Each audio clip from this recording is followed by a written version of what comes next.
साथ station and more. आप देख रहे हैं स्टेशन एंड अनफिल्टर्ड।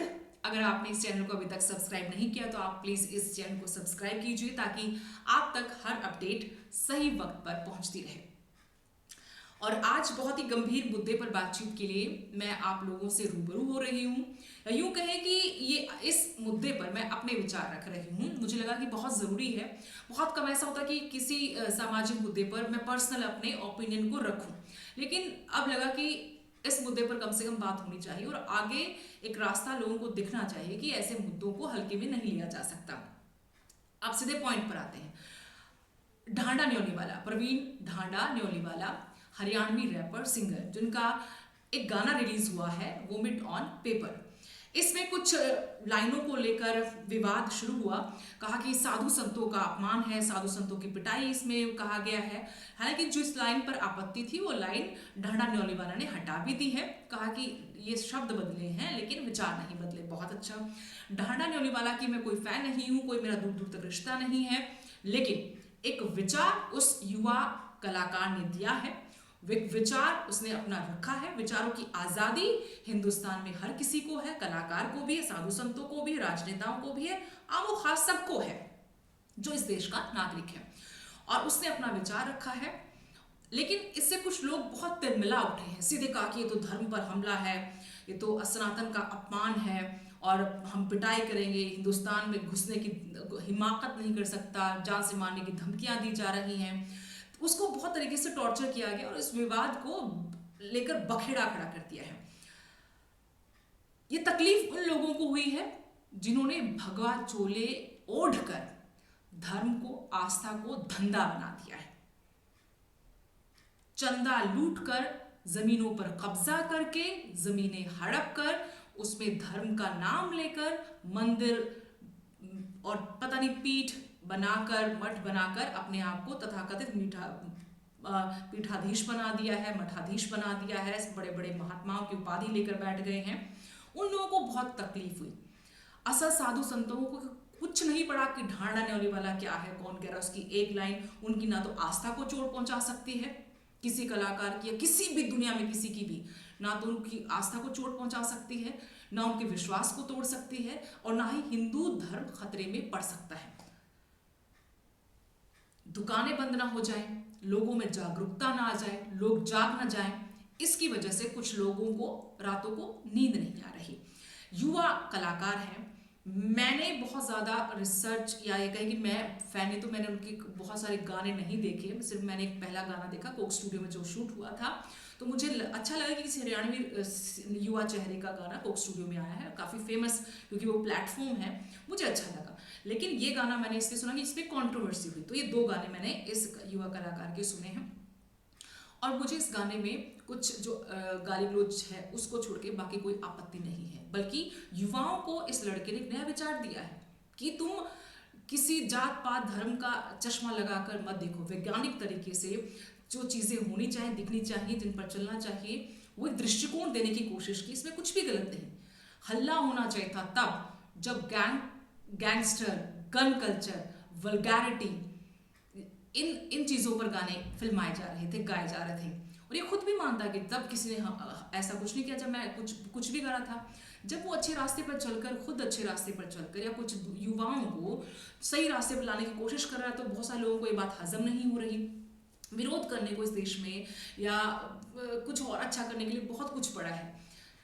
बेवजह बखेड़ा इसको खड़ा किया। आज जब भी कोई अगर बदलाव की या रूढ़िवादी परंपरा से हटकर जो भ्रांतियां आ गई हैं, जो गलत चीज़ें आ गई, धर्म के नाम पर, आस्था के नाम पर, सनातन के नाम पर, हिंदू धर्म के नाम पर, उनको हटाने की कोशिश के लिए एक कदम भी आगे बढ़ाता है तो उसको आस्था से जोड़ लिया जाता है कि नहीं, हमारे धर्म को ये टारगेट कर रहा है, ये कर रहा है। बिल्कुल सही किया ढांडा न्योलीवाला ने। जिनको तकलीफ हो रही है होने दो, जिनको मिर्ची लग रही है लगने दो। दुनिया को पता है कि उनको क्यों लग रही है, क्योंकि उनका साम्राज्य बंद हो जाएगा। आज युवाओं को क्या सीख दे रहे हैं बाबा बागेश्वर, क्या सीख दे रहे हैं?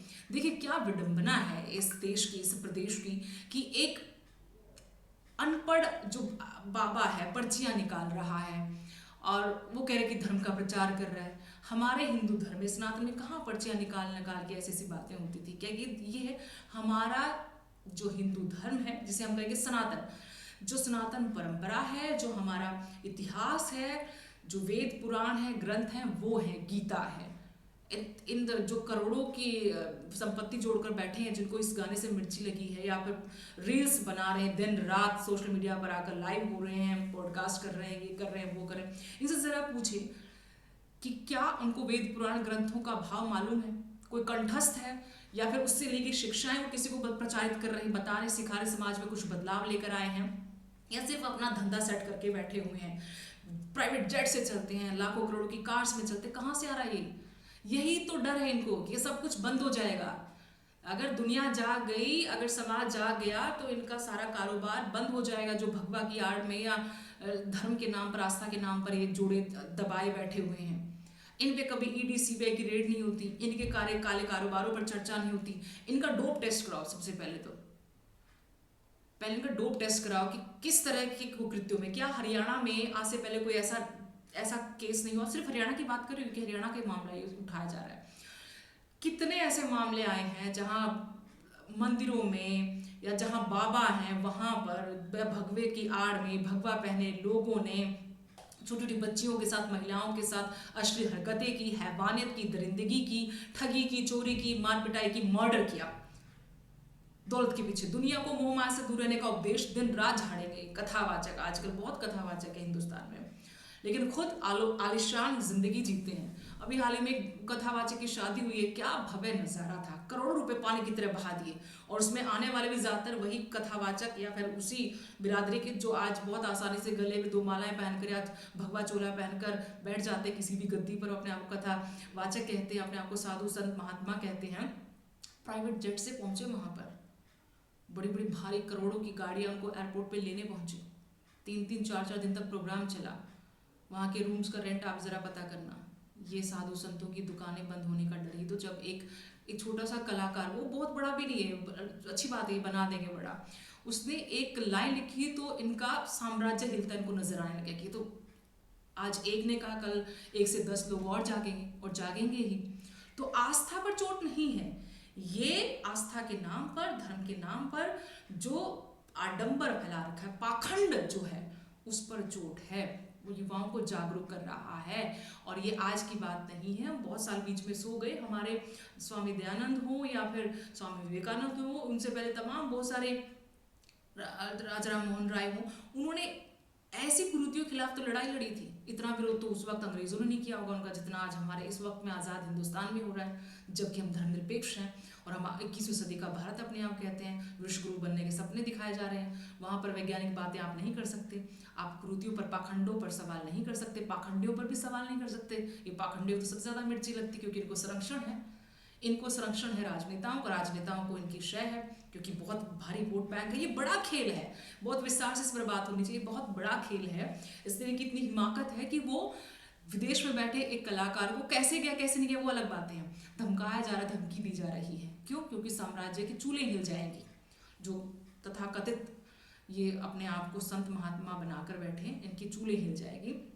तो सीधी सी बात है, मैं गाली गलौज का या फिर जो वल्गैरिटी उसका समर्थन नहीं करती, लेकिन मैं इस बात का समर्थन करती हूँ कि उसने कुछ भी गलत नहीं कहा। कहीं पर भी इससे हमारे हिंदू धर्म को, हमारी आस्थाओं को, मुझे मेरी आस्था को तो चोट नहीं पहुंची है।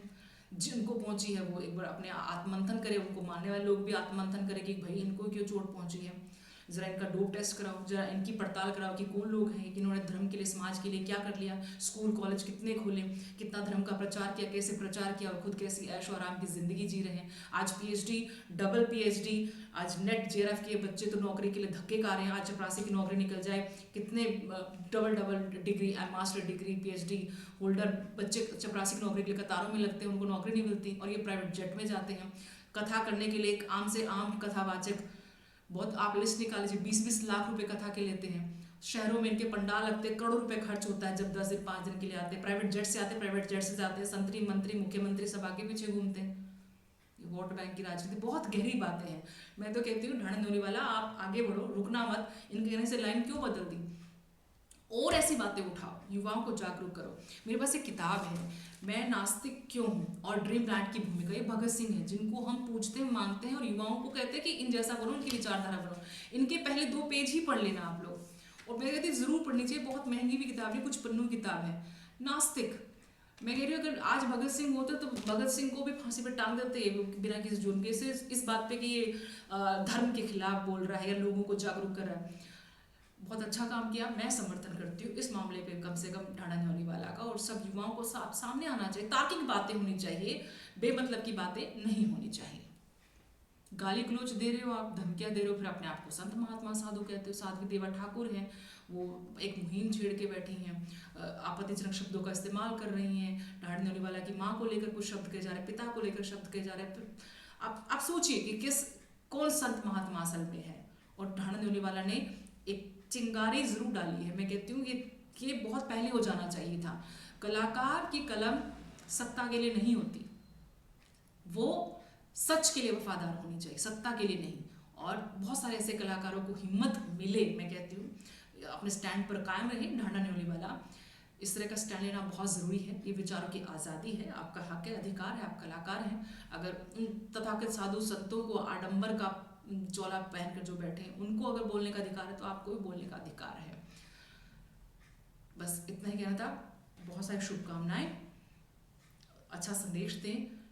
जो पहले गलत चीज़ें हुई उन पर कोई नहीं बोला, लेकिन जब उसे ठीक बोलने की हिम्मत जुटाई किसी तरीके से उस लड़के ने, तो उसके खिलाफ इतना बड़ा विद्रोह कर दिया। सोचिए, एक बार ज़रूर सोचिए, विचारक बनिए, तार्किक विचारों पर आप बहस कीजिए।